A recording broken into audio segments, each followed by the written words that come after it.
Salam jas merah. Mari kita belajar sejarah bangsa kita. Kali ini kita akan belajar mengenai kolonialisme dan imperialisme bangsa Eropa di Nusantara.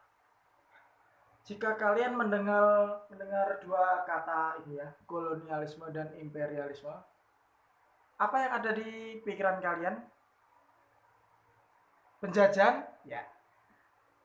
Kedua kata ini sebenarnya sama-sama penjajahan, tapi ada bedanya. Berikut ini bedanya. Kolonialisme ini berasal dari bahasa Latin. Kolonus artinya petani, isme paham atau pemikiran. Terus artinya pemikiran petani gitu? Bukan. Petani itu ngapain sih? Mengambil sumber daya alam kan? Nah, jadi kalau dihubungkan dengan penjajahan, kolonialisme adalah paham tentang sebuah negara harus memiliki negara jajahan untuk diambil sumber daya alamnya. Nah, itu. Contohnya Belanda dengan tanam paksanya dulu. Kan mengambil sumber daya alam dari bangsa kita. Selanjutnya,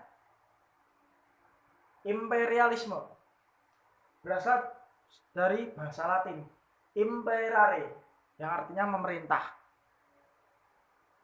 dan isme artinya paham atau pemikiran.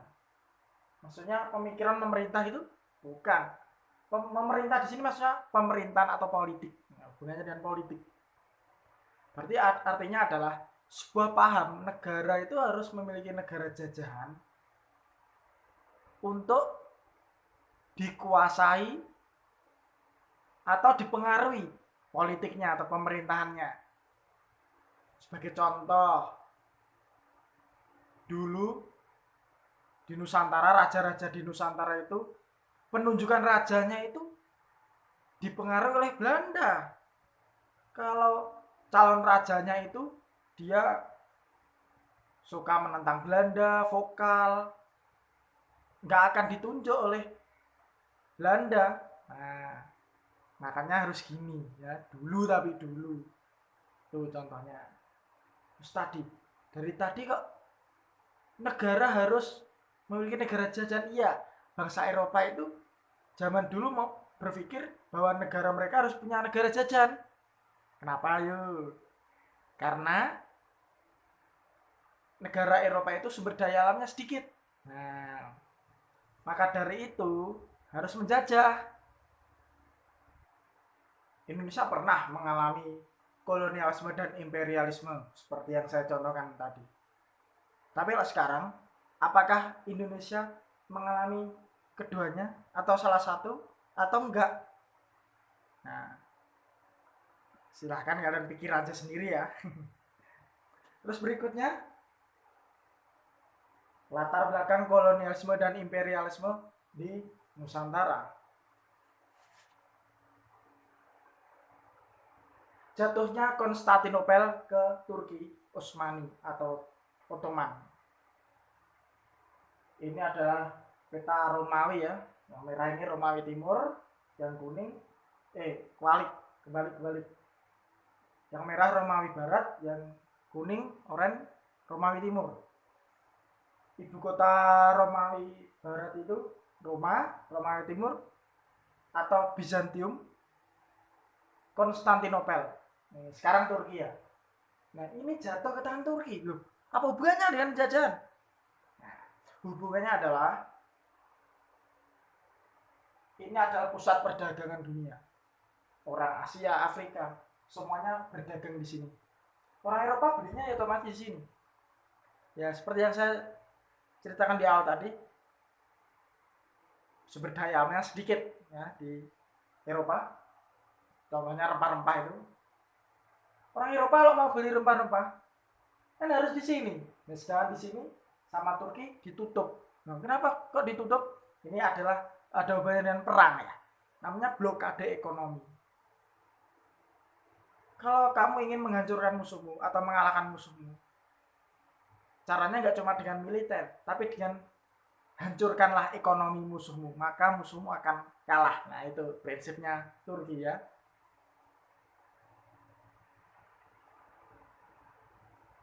Nah, ini tadi di sini Konstantinopel. Nah, berikutnya adalah kemajuan ilmu pengetahuan dan teknologi. Yang pertama adalah teori heliosentris. Helio artinya matahari, sentris pusat. Jadi matahari sebagai pusat tata surya. Berarti ada hubungannya dengan bumi bulat. Akhirnya orang-orang penasaran, bumi bulat berarti kan ingin mencoba. Mencoba melewati bumi, ya, memutari bumi. Berikutnya adalah penemuan kompas, teropong, dan peta. Jelas ya, tanpa 3 hal ini akan kesasar di laut nanti ya. Berikutnya adalah buku Imago Mundi karya Marco Polo. Nah, Marco Polo itu dia seorang traveler ya. Orang zaman sekarang kalau traveler kan dicatat melalui blog ya, atau Instagramnya. Zaman dulu ditulis di buku. Nah, kemudian bukunya itu dicetak, dijual bestseller. Akhirnya orang-orang yang membaca bukunya Marco Polo tentang perjalanannya di dunia baru ya, di timur itu disebut dunia baru. Itu orang-orang kagum, ternyata ada dunia yang seperti itu. Nah, ini orang-orang penasaran, ingin mencoba melihat sendiri. Berikutnya adalah konsep 3G, bukan sinyal ya ini. God, Glory, Gospel. God artinya emas atau kekayaan. Kalau mau menjajah negara lain akan kaya, kan dapat wilayah dan sumber daya alamnya. Berikutnya adalah kejayaan, karena kaya tadi akhirnya jaya. Terus berikutnya gospel, penyebaran Kristen. Nah, kalau ini adalah syarat biar bisa di ACC oleh pihak gereja. Karena kerajaan-kerajaan di Eropa zaman dulu itu harus kalau ada apa-apa itu harus atas persetujuan pihak gereja. Nah, ini. Berikutnya adalah kedatangan Portugis. Nah, ini datangnya bangsa Eropa ke Nusantara ya. Ini ada Bartolomeu Dias, tapi dia hanya sampai di Goa, India. Kemudian perjalanannya diteruskan oleh Alfonso de Albuquerque. Tiba di Malaka. Malaka ini adalah pintu gerbang Nusantara ya. Nah, ini tadi ya, Bartolomeu Dias dari Portugis ini. Sini lah, sampai Goa sini. Terus kemudian diteruskan oleh Alfonso de Albuquerque.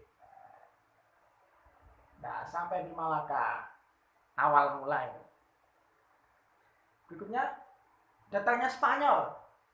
Diawali perjalanan Christopher Columbus di benua Amerika. Loh, kok di benua Amerika?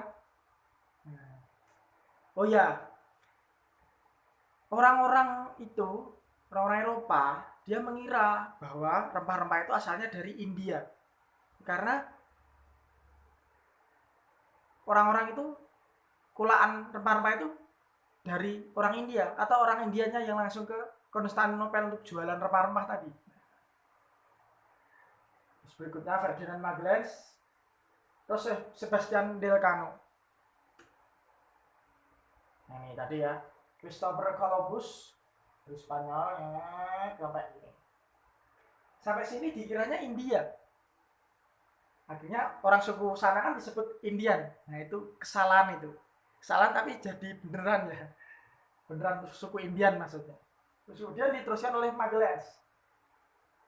Ini ya tembus ya, tembus sampai Filipina. Kemudian Magellan tewas di Filipina karena dibunuh oleh penduduk setempat. Kemudian diteruskan oleh anak buahnya Sebastian Elcano. Nah, sampai Maluku. Maluku sini. Nah, ini tadi. Kenapa kok Spanyol dan Portugis kok beda-beda? Spanyol lewat barat, Portugis ke timur, kan tujuannya sama, mencari rempah-rempah di timur. Nah, Spanyol malah jauh ya. Nah, ini karena apa?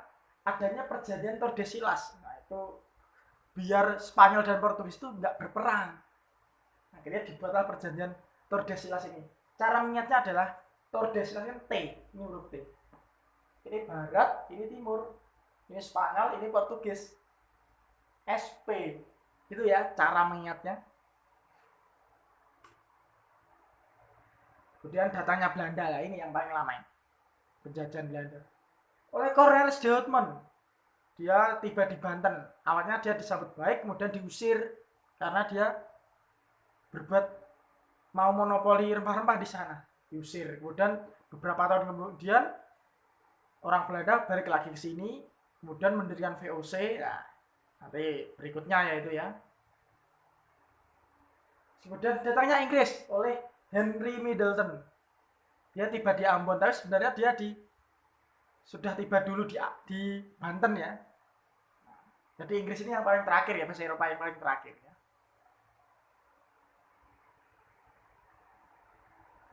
Ya, kesimpulan dari materi kali ini adalah Indonesia itu, negara kita ini sangat kaya akan rempah-rempah, akan sumber daya alam. Nah, bahkan orang Eropa pun sampai jauh-jauh ke sini loh demi itu. Nah, makanya kita harus bersyukur menjadi bangsa Indonesia dan kita harus mengelolanya dengan baik. Ya. Jangan sampai jadi budak asing, gitu ya. Ya. Cukup sekian, sampai jumpa di video selanjutnya. Dah.